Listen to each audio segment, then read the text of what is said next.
Okay.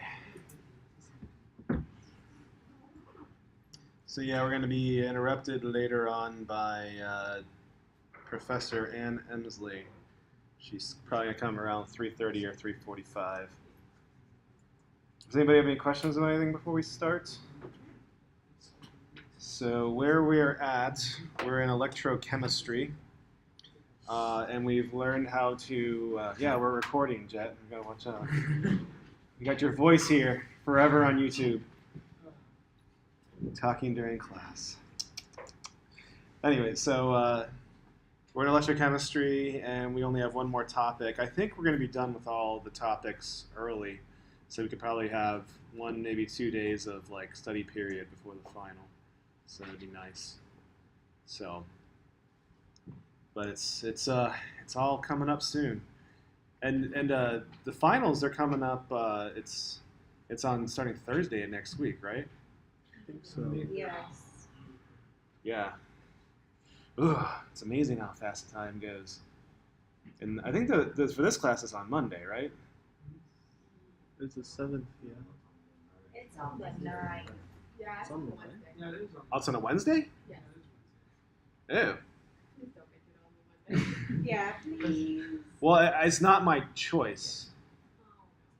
It's not. It's they make the schedule. I don't make the schedule. It's already decided.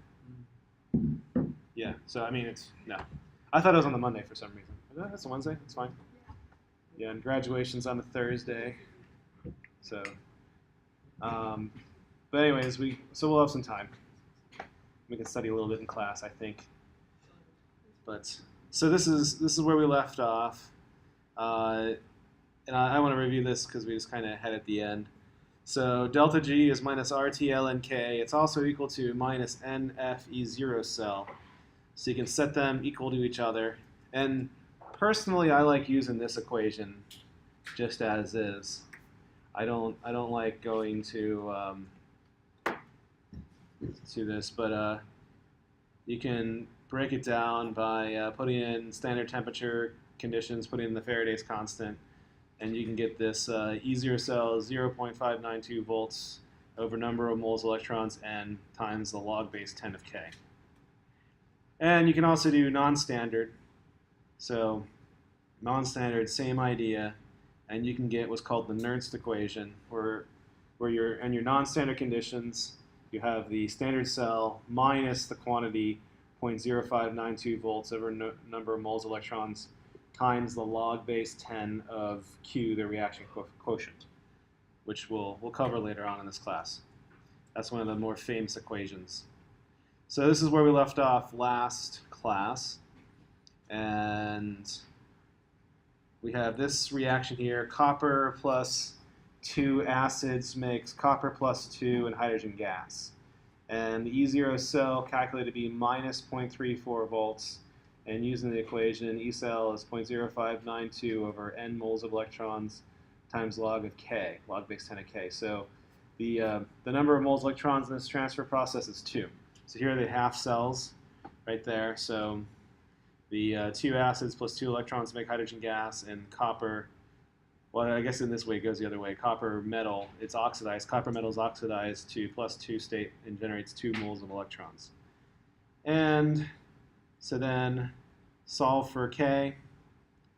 So rearrange this equation, we can get K is equal to 10 to the n moles of electrons, standard cell potential divided by 0.0592. Plug in the numbers, get 3.26 times 10 to the minus 12. If you use the other method, you get 3.16 times 10 to the minus 12. So there's a little bit of error, but that's truncation error from the log base 10. Instead of using the actual log, 2.303 log base 10. Or I'm sorry, the natural log of something is 2.303 times the natural log of whatever equals log base 10 of something. So that's a trick if you ever want to use it to convert back and forth. If you forget, it's the natural log of 10. What is the natural? That's 2.303. Okay, but I know we cover this, but does anybody have any questions that bugged them over the weekend as you thought about this every waking hour? A few people smiled at my jokes. That's nice. No questions. Okay. So let's do the Nernst equation, so non-standard conditions. So we have these two cells here. We have copper going to copper plus 2 electron oxidation. Reduction is permanganate. So first thing we have to do is get the E0 cell. So we got to get the E0 cell for this, which is going to be the E0 oxidation plus the E0 reduction. And the oxidation potential, we have that up there. So it's going to be minus 0.34 volts because it's just the same as that. Well, it's the opposite. It's going the other way. So this is minus 0.34 volts. Then we have to look at the chart. So for permanganate, okay, so the chart is going to be in this one. And where is permanganate? Okay, right here. So it's 1.21. Is that one there?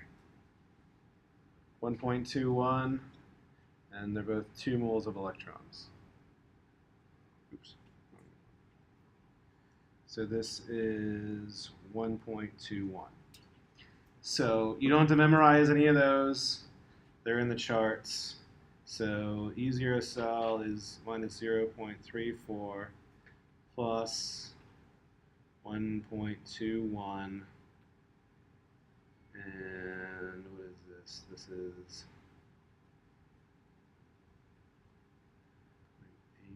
0.87. Is that right?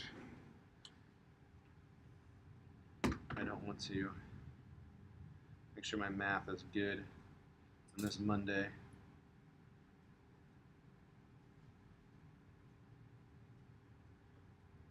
Yeah, okay, good.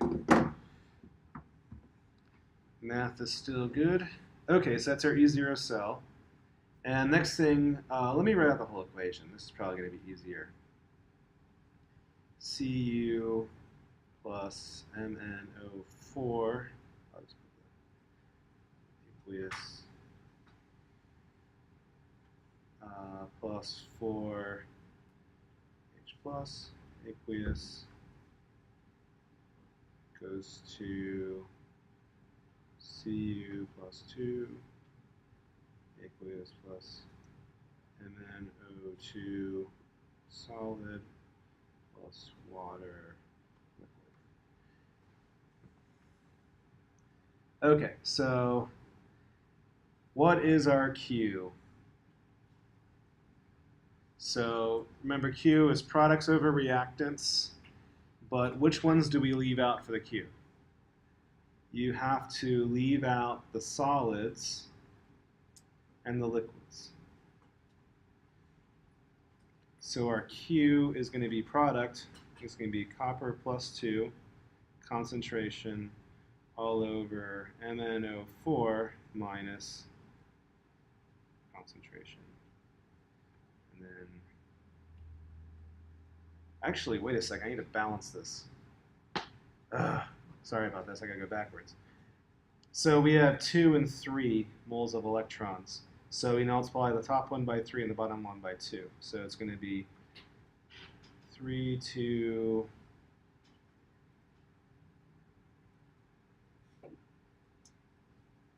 8, 3, 2, 4. Like that. That's the balanced equation. So it's going to be copper plus 2 cubed over permanganate squared, hydrogen ion to the 8th power.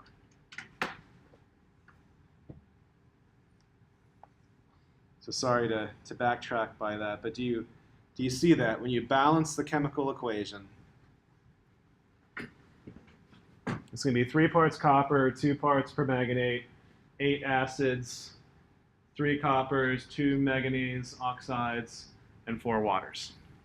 And that has to do with the fact that the copper has 2 moles of electrons. It's going to be generating 2 moles of electrons, and the permanganate manganate consumes 3, so the common denominator between 3 and 2 is 6.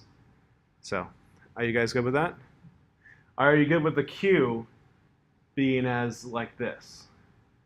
Because you balance the equation, and then you put the products over the reactants, you exclude the solids and the liquids, and you put it in like this. Is that okay? Okay. And we have the E0 cell, so then we write out the Nernst equation. So the E cell is E0 plus 0.0259V.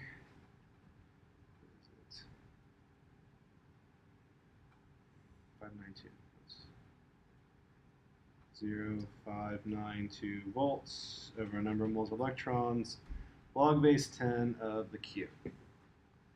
So equals E0 cell 0.87 volts plus 0.0592 volts over 6, log base 10 of, okay, copper plus 3, it's 0.01 cubed permanganate 2 squared times acid concentration to the 8th. So 10 to the minus 6 over 4. So 1 over 4 million is Q. So actually the Q is usually where the students have the hardest time. And then we just put in our calculators. So 0.87 plus 0.0592 divided by 6 times log base 10 of 0.01 cubed divided by 4.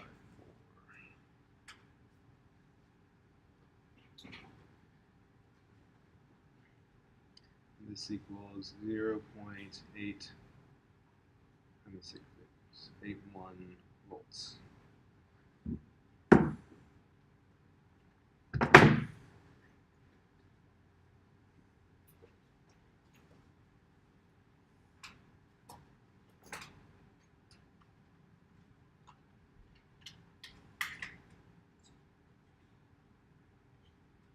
Like so. Okay. So recap with this one. We have a oxidation where you have copper oxidizing to copper plus 2, and a reduction permanganate, and acid goes to manganese oxide. 2 moles of electrons are generated in the anode. 3 moles of electrons are consumed in the cathode. So we have to have the right number of electrons generated and consumed. Therefore, we have to multiply the oxidation, the anode reaction by 3, the cathode reaction by 2, and then we get this balanced chemical equation. 3 coppers, 2 permanganates plus 8 acids makes 3 coppers, 2 manganese oxides plus 4 waters. So Q, the reaction quotient, is going to be the products, copper plus 2 cubed because of the 3, over the reactants permanganate squared and acid to the 8th. Okay, so then we take these information, put it into the Nernst equation. We've already calculated E0 cell to be 0.87, then 0.0592 volts over N. N is 6, log of Q. We put in the numbers for Q, and we get 0.81 volts. So what does this mean? This is lower than standard. So, which means you probably noticed this, as your battery is dying, the anode is going away. And if the anode is getting smaller and smaller and smaller, your batteries don't work as well. Sometimes you get fresh batteries in, man, those things are powerful. So one time I thought I was losing weight, and it was just because my scales batteries were going dead, right? And then I put fresh batteries, and I'm like, man, I'm fat. So then, because the first, first few jolts from the battery are pretty strong. So, but that's not surprising. You've probably seen that as batteries start to die, they still work, but they don't put out as much juice anymore. So, and you can actually calculate it out using the Nernst equation. So, question, yeah, go ahead. Yeah, in the Nernst equation, I have the E cell minus 0.0592. Oh, is it mine? Did I do plus instead of? Oh, jeez. At least YouTube captured it forever. Okay. You're right. So it's 0.935. I'm sorry. All right.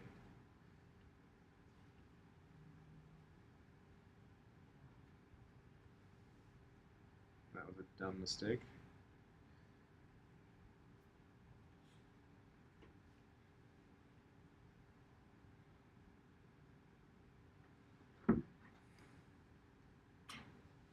Although when I said about batteries dying, that's still true. But I guess actually this would be recharged though, because if the anode is small, that means it hasn't corroded very much. That will add the amount of solution. So, all right, I'll just place it on top of it.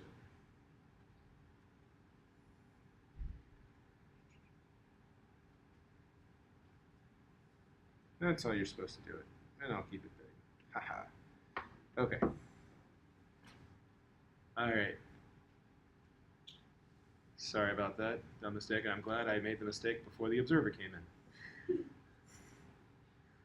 So, good thing she's late. Other questions? All right, your turn.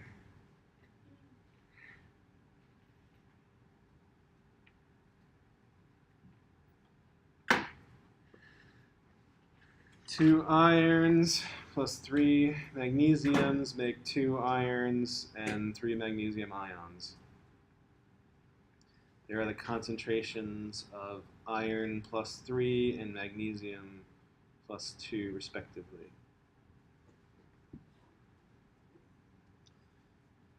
There are the cell potentials, and there's the Nernst equation.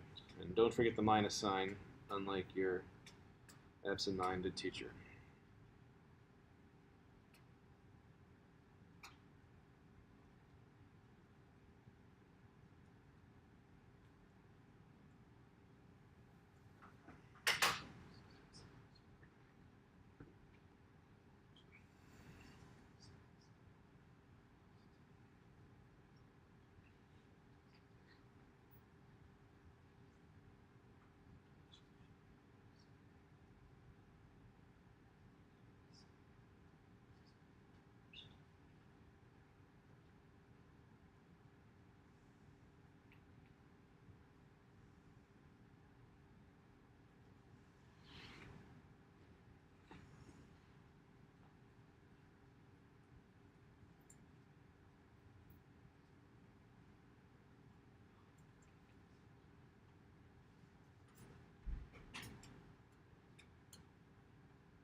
Is anyone getting stuck?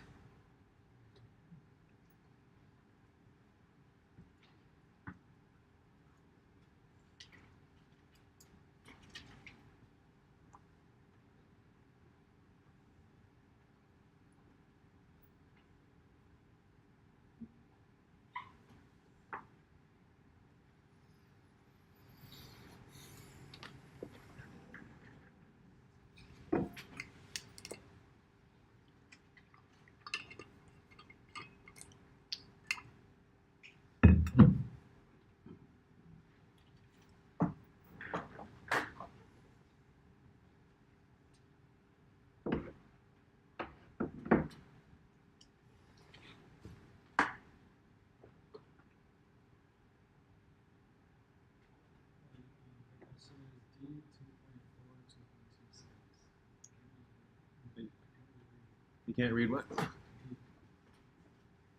2.2 minus 2.26. 2.26. Is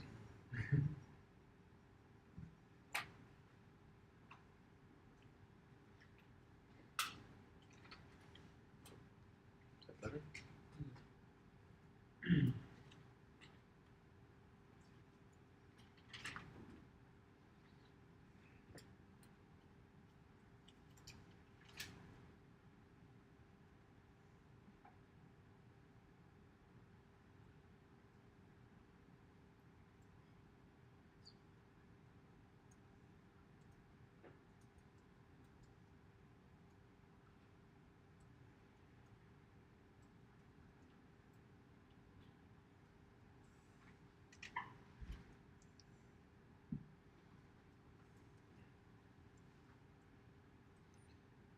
Few hints there. Number of moles electron is 6. For 3 and 2. It seems to be 6 a lot, but it's not always 6, but it does appear to happen frequently, at least in this class. Car battery is 2.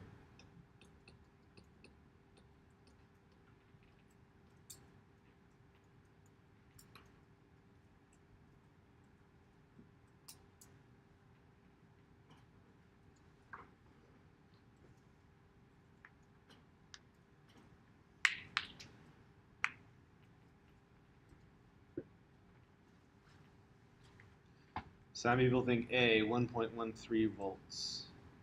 B, 2.26. C, negative 1.13. D, negative 2.26. Okay, so we only have 3 people playing. So I'm going to come around and check on people. Maybe just need more time. Just need more time?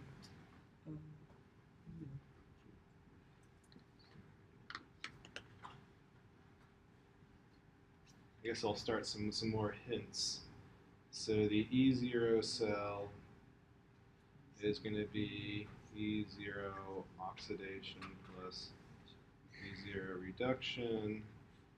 It's going to be positive 2.37 plus a minus 0.036.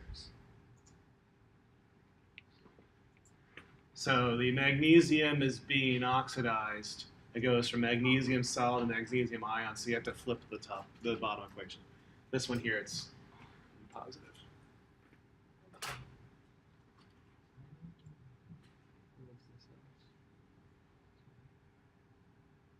Oh, it's not coming back.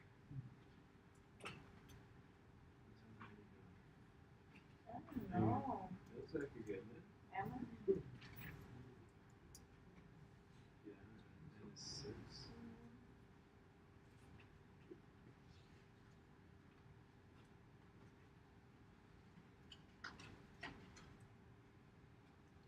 It's a big number. I don't know. I didn't calculate it with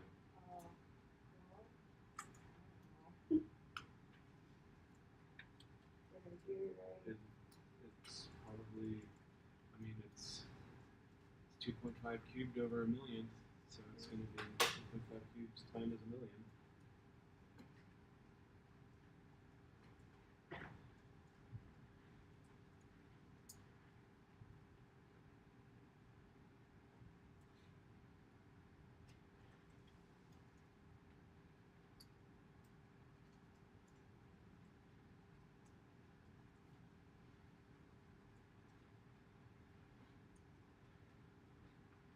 It's the numbers here. It's going to be magnesium. It's going to be 2.5. It's going to be 2.5 cubed over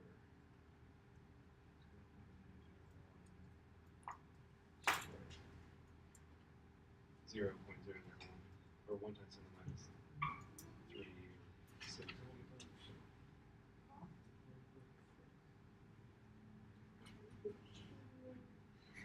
6.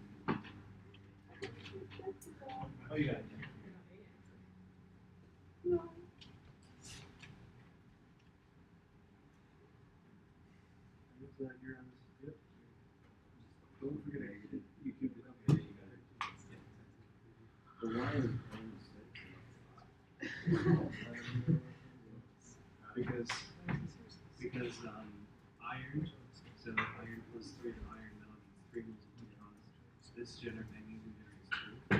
So That would be 5 layers. yeah, so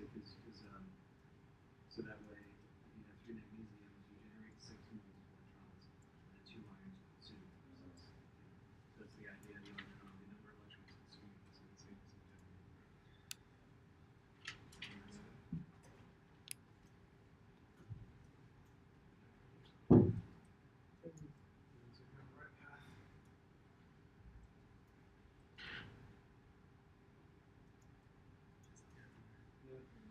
How you doing? Yep.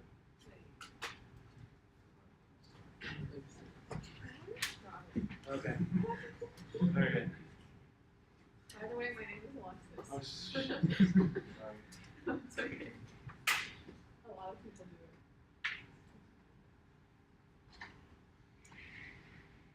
Item spacing out so that Okay. So your E0, what is the E0? 0. 2 point. Well, this. Should I round or not? It doesn't matter. You can round the end. 2.334 minus 0.0592 over 6 log of 2.5 over whatever that is. And what's this? Got it. And then you're saying something about what the iron, or basically the part on the left side, the oxidized cell was positive because iron absorbed or something. Okay, Why is so that positive? iron is being reduced. So the E0 cell is the oxidation plus the reduction. So magnesium is being oxidized. Goes from magnesium metal to Mg plus 2. So that's oxidation. It loses electrons. Right. So these are reduction potentials. So this here for the oxidation, you have to multiply that by -1 to get the positive 2.37. Oh, okay. Yeah. See, And the iron you leave as is. Like that. So that's why you get the E0 cell for that. Got it. And then 6 because it's 3 and 2, lowest common denominator is 6. In the Q, it's going to be this over that, this cubed, that squared. Because the metals don't stay. See, that's the Q. You just put it on your calculator. Okay. Does that make more sense? Yeah. Okay.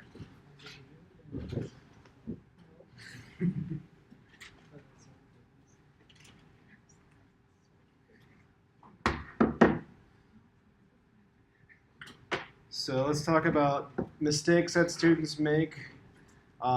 Students make mistakes in calculating the E0 cell. They multiply the 3 and 2 there. Don't forget you do not multiply the electromotive force of the elements. They do not matter. They're intrinsic properties. They do not matter how much stuff you have. So you do not multiply the numbers there. Other issues is actually the n. Calculating the wrong n. And then the other one is the q, trying to find the proper q. Everything other than that is calculator error. So those are... Professor, why did you make it positive? Okay. Yeah. Yeah, let me take a picture and I will tell you in a second. Okay, so... Why did you make it positive? Yeah, why is that positive? Okay, so the E0 cell is the oxidation plus the reduction. Okay, so if you look at magnesium, magnesium goes from magnesium metal to magnesium plus 2 plus generates 2 electrons. Okay, that's right? So this is oxidation. These are reduction. This is the reduction potential for magnesium, and the reduction is opposite the oxidation. So that's why it's positive 2.37. Does that make sense?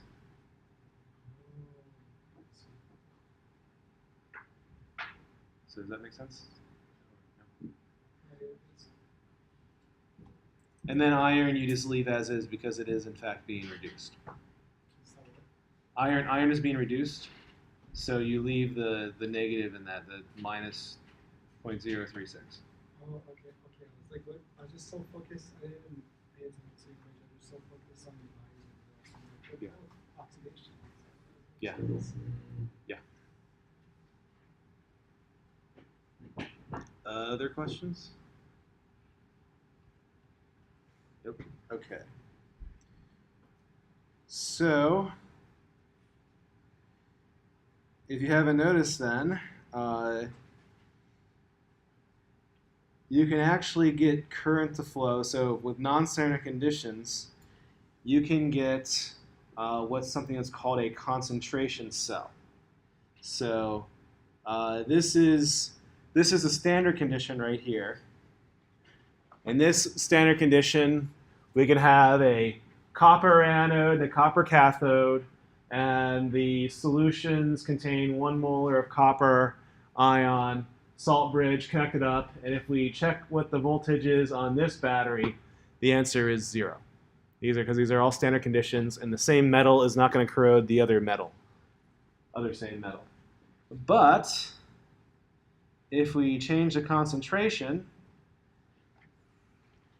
if we make this solution here very dilute, so maybe like 0.01 molar, can be even, so either way it is dilute, and this one is concentrated, so a concentrated solution, and then we connect them up with a salt bridge, what's going to happen is that the copper metal here will corrode, it'll dissolve, we'll get more copper ions here, and the copper ions here will then grow on the cathode, so then this will start to grow, and so anode corrodes, cathode grows, and we actually have electrons going from here to here.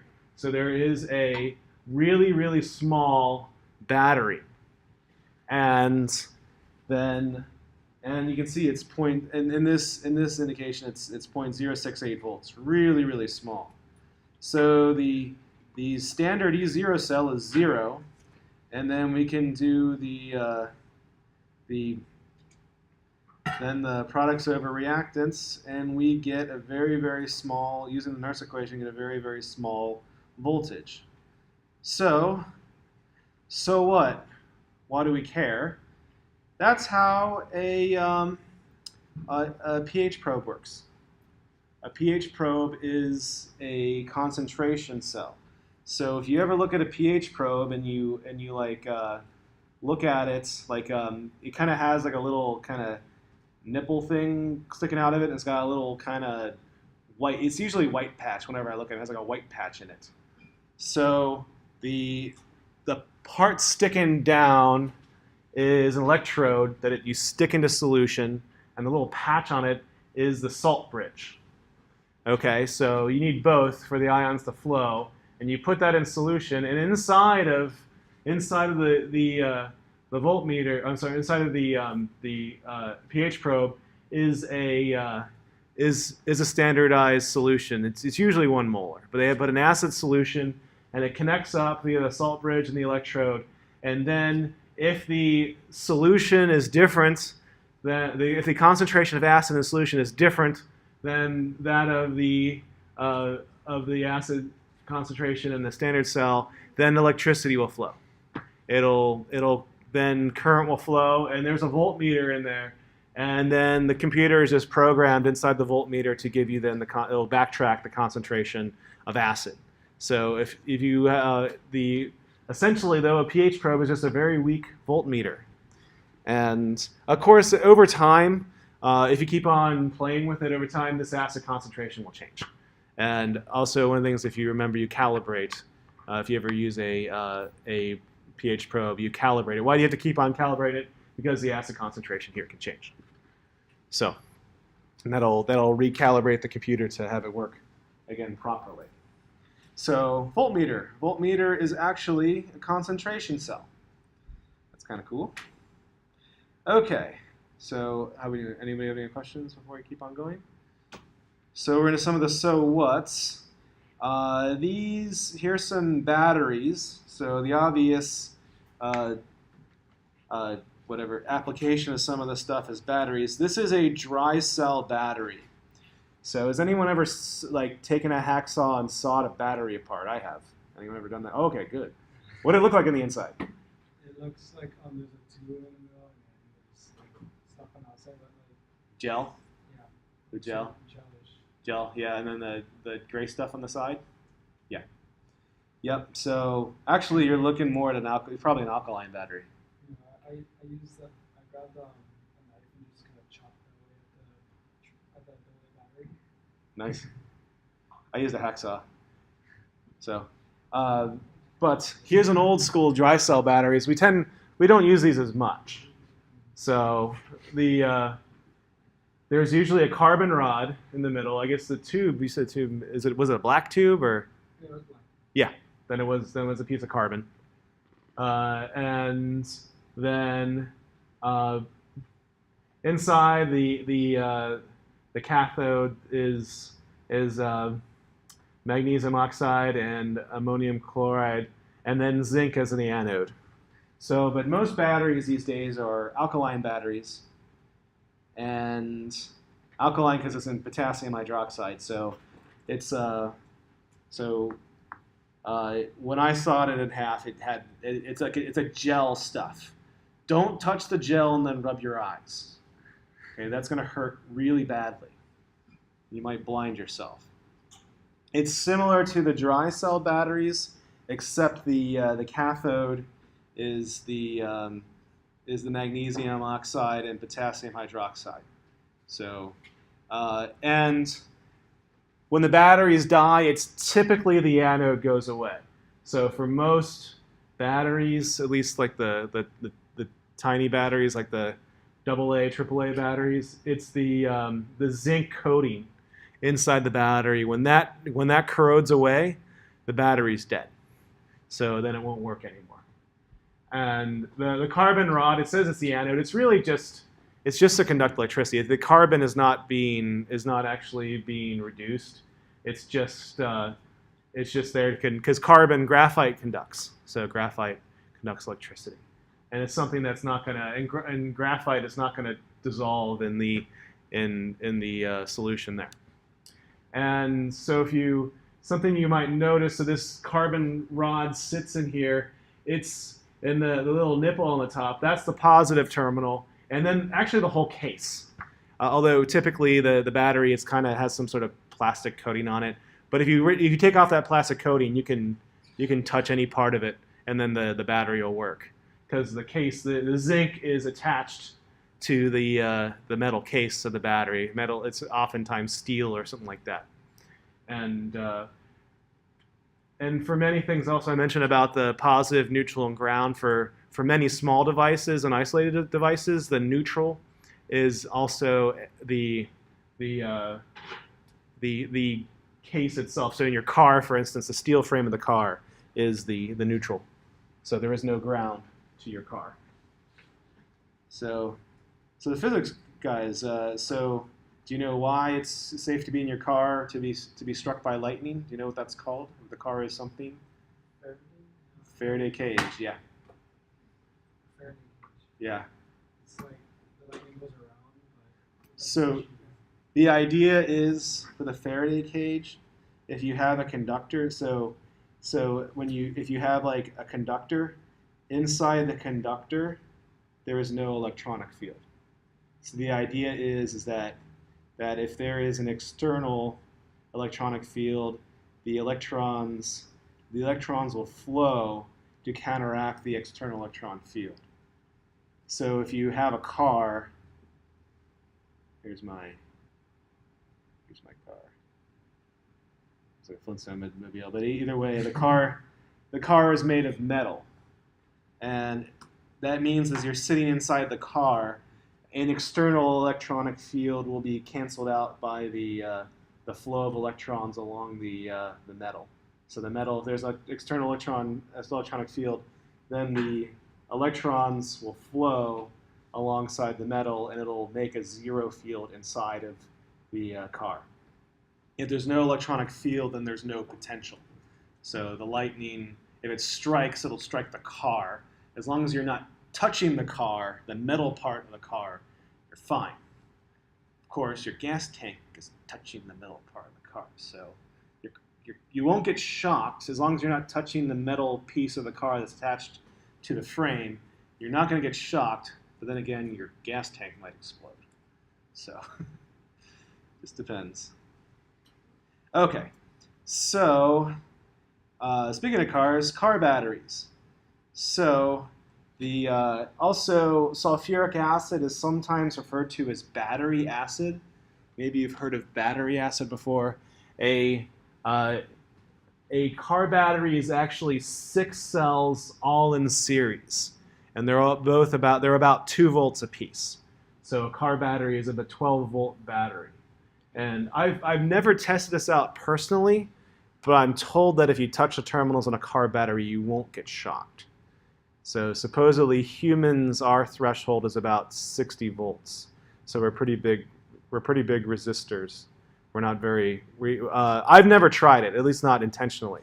If I ever work on my car, the first thing I do is I disconnect the battery. So your alternator, though, if it's running and it's hot, that thing's got a lot of current to it, a lot of volts, a lot of current. So be very careful if you touch the alternator of your car while it's running. That can be you can get electrocuted doing that. So the other thing that's dangerous about car batteries are if you're jumping a car, make sure that you connect the proper positive and negative terminals. So like if someone's car dies, right, you can do a jump start. So connect the positive terminals first, and the negative one, if you can't find a way to put the negative, you can always attach the negative to the frame of the car. So jumper cables, the red cable is the positive, the black cable is the negative. You can switch them if you want. I mean, that's okay. Just make sure you do it properly, because if you flip them and do it on the other side, you can get one of the batteries to explode. And because it'll generate hydrogen gas, and then hydrogen gas might rupture, and then you get a ruptured battery spewing out acid. And people have been blinded doing that. You're talking about this in so much detail. I feel like you've done this before.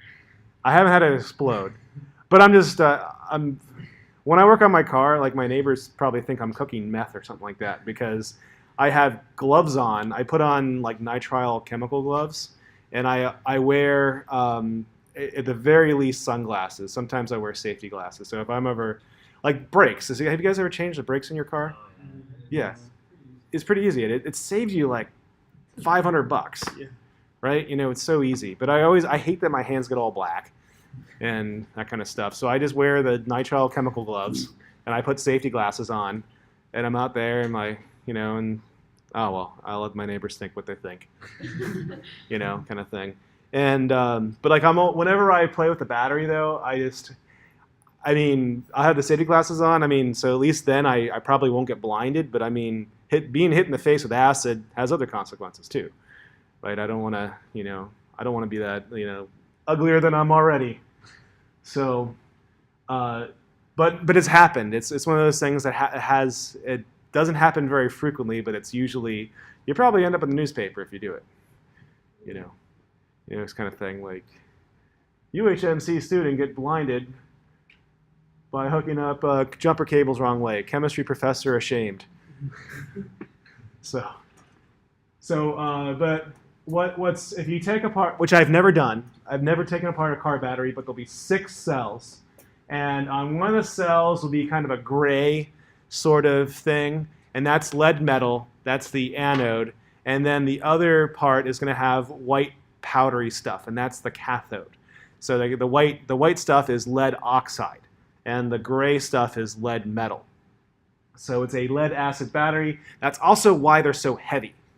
Okay, so one of the things with lead acid batteries that are nice is that they're rechargeable. So you can use the battery, you turn your car to start it, and then your car starts, and your alternator actually is what gives the vehicle then the power. So where you run the rest of the car is off of your alternator, not really your battery. And but then the alternator will then recharge your car's battery. It'll put the electromotive force the other way. So a fully charged car battery has the anode that's packed with lead. The cathode is packed with lead oxide. And then what happens for both reactions is it turns into lead sulfate. So both the anode and the cathode, oh, they don't have it on there. Okay. So the anode reaction is this.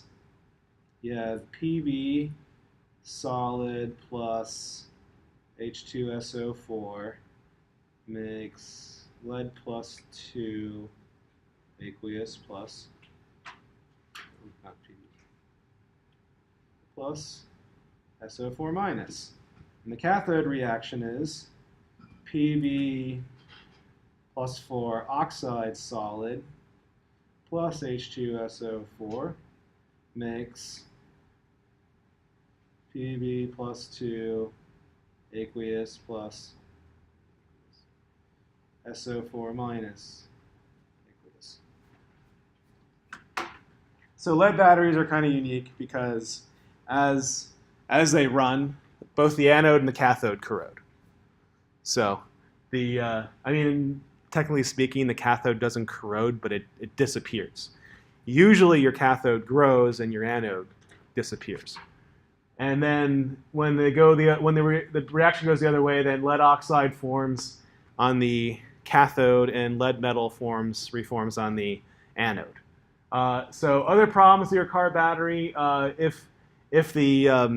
sometimes you have to add water to your car battery. That's because the acid level gets low. And like if the water, this is all aqueous, and if it's sitting there and there's a hole somewhere in the battery, I mean there's got to be a hole because it generates hydrogen gas among other things. So if the water level in the battery goes down, then there's less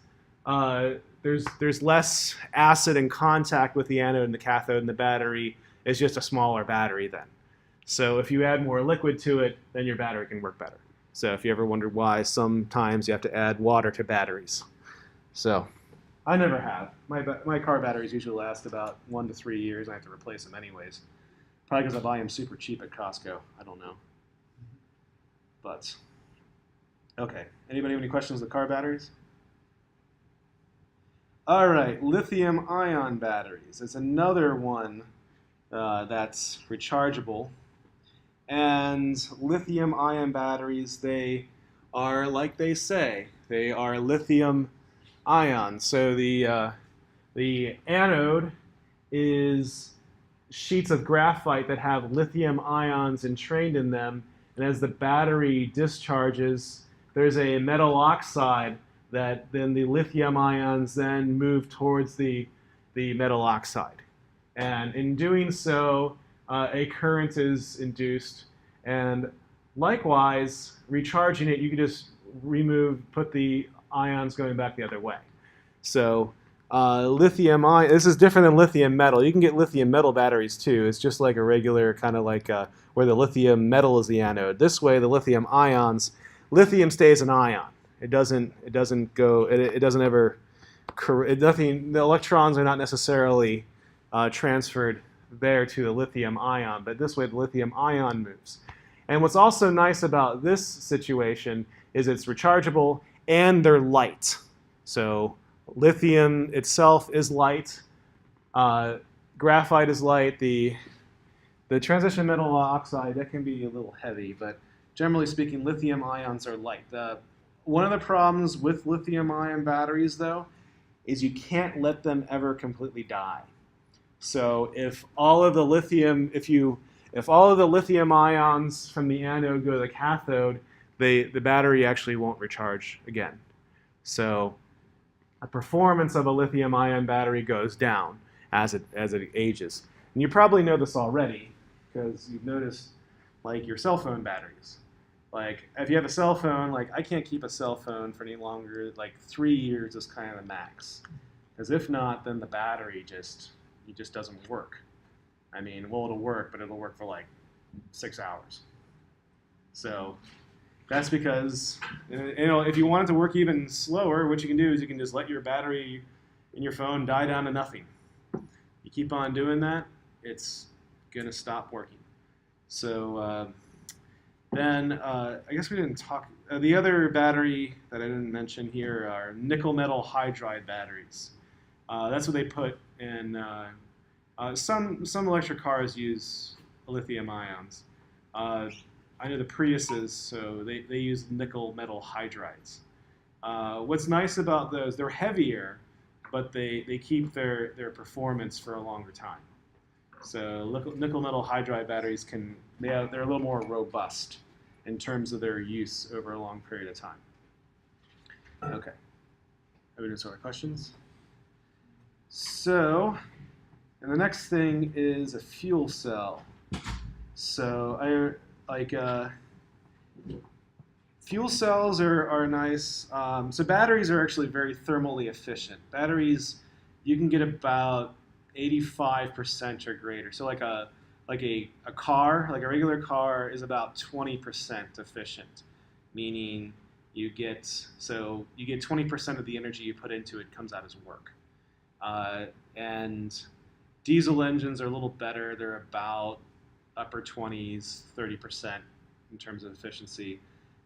Human body, people consider the human body to be 33% efficient, but I don't necessarily agree with that assessment. So if you feed me bread and calories and you tell me to go do work, the amount of work energy you get from me versus heat is 1/3 work to 2/3 heat. At the same time, the human body does more than just work, because we also repair our cells and that kind of thing. So, but if you look at the human body macroscopically, like if you wanted to know, like if you had a corn diet and you were wondering what my fuel mileage is, if I ate 1,000 joules of corn, how many miles could I get on my bike in miles per gallon? It would be about 33% efficiency as a human being, looking macroscopically. Of course, microscopically it's very different. Batteries are on the order of 85% or higher. So the amount of energy stored in a battery, you can get about 85% or higher work out of the energy stored, and very little loss to heat compared to others. But I mean, there's still some heat up, though, because sometimes batteries get hot. You probably noticed that the batteries can get hot as they're being used. And that's because some of the energy is being wasted by heat. Fuel cells are nice because they're on the order of 60% efficient. So roughly 3 times as efficient as like a gasoline auto engine. So fuel cells are much more efficient. And we have a few proven technologies for fuel cells. And this is the old-fashioned one. This is what NASA uses to run their spacecraft.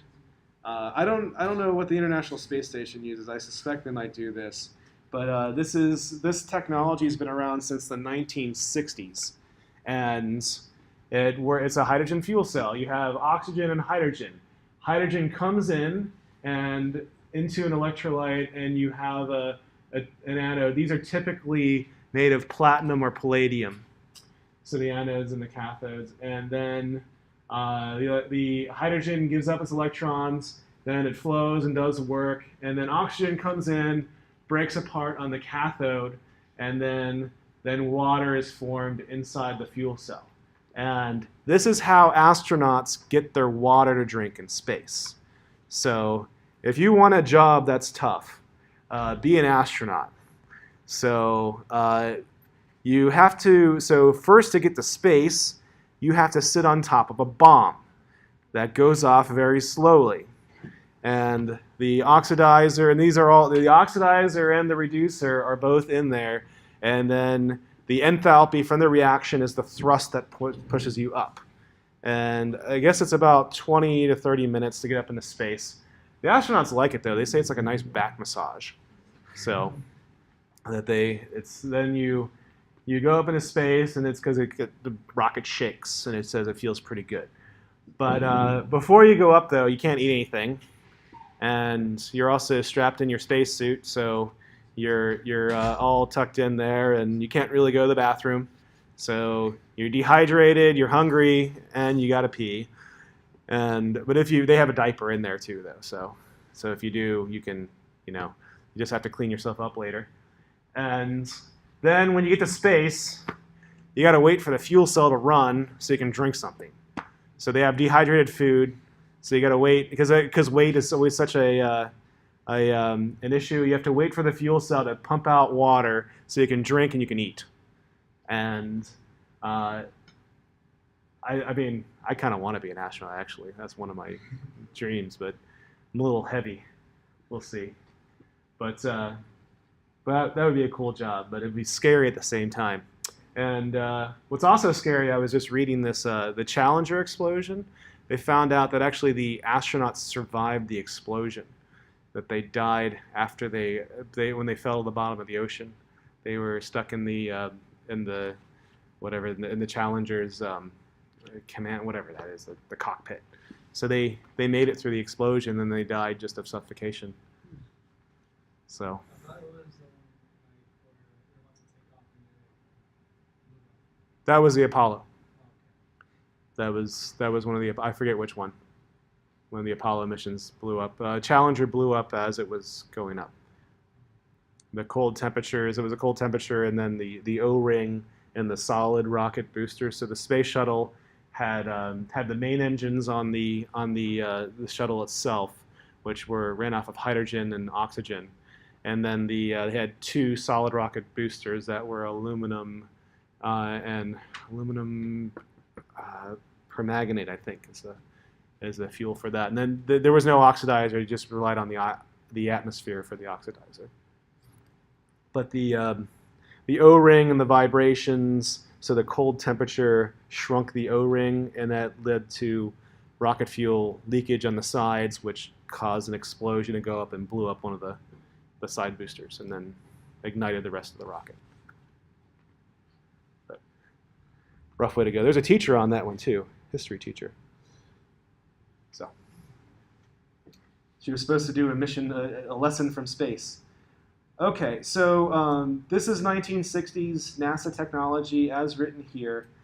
We've gotten a little better at it. What we typically do now is we have a zeolite, which is a clay, and then we put nanoparticles of platinum or palladium or plus palladium on both the anode and the cathode. But now the question is, how do we get the hydrogen ions to transport from this side over to the cathode? So, and then what happens now is that the hydrogen ions move through this gel and they come over to the cathode, and they somehow transport through another zeolite to the surface of these platinum palladium nanoparticles. Why do we make them nanoparticles? Because platinum palladium is really expensive. And then they react there at the surface. So we're getting better at this, but it's hard to get fuel cells to work, and they work economically. The other thing is that there are proven fuel cell technology uses hydrogen, and hydrogen is literally a rocket fuel. So nice thing about gasoline is if you get into a car accident with gasoline is relatively stable. It has high octane, it's explosive, but if you had a car that has a hydrogen tank though, that's much more likely to explode. So liquid fuels are nice for not exploding. Gas fuels tend to explode a little bit more. So, and hydrogen's also interesting as a flame because hydrogen flames are colorless. You can't see a hydrogen flame. So it's a little scarier. I mean, like at least if you have like a methane flame or a propane flame, you can see it. Can you imagine turning on your stove? I have a propane stove. You turn on the stove and you can't see the flame, but is it on? You know, kind of thing. That's a hydrogen flame, but completely clear. Because the colors from the flame come from the soot, and then the heating of the soot then releases light. So that's where the color comes from. So if you put smoke through a hydrogen flame, it would glow. But a hydrogen flame by itself does not glow. You can't tell if it's off or on, other than the heat, of course. So what else do we use fuel cells for? Well, that's what's in a breathalyzer. So at least I've never been breathalyzed before. But the breathalyzer that the police use are fuel cells. So you blow into them, and then they're calibrated such that the ethyl alcohol concentration that's in your breath is then goes through a fuel cell, and they have the voltage based off that is then calibrated to the typical person's alcohol concentration from their breath, and they can backtrack to the blood alcohol concentration. I've never had this happen to me, but what I've been told is if you fail a breathalyzer test, they take you to a hospital and then do a urine or blood draw to further prove your alcohol concentration. So I don't know if a breathalyzer itself is considered. I don't know that, and I think it also depends on each state.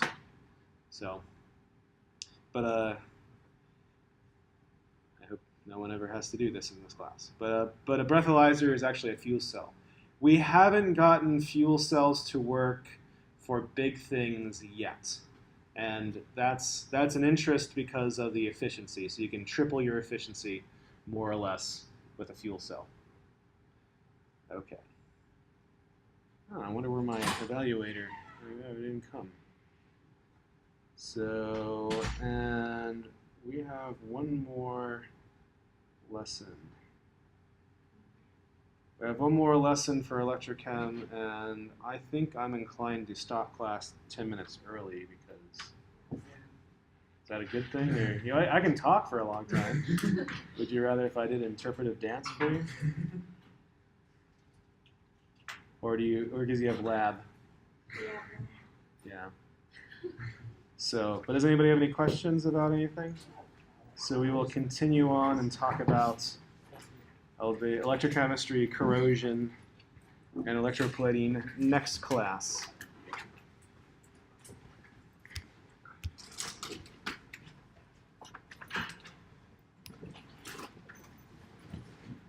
Where's that show stuff?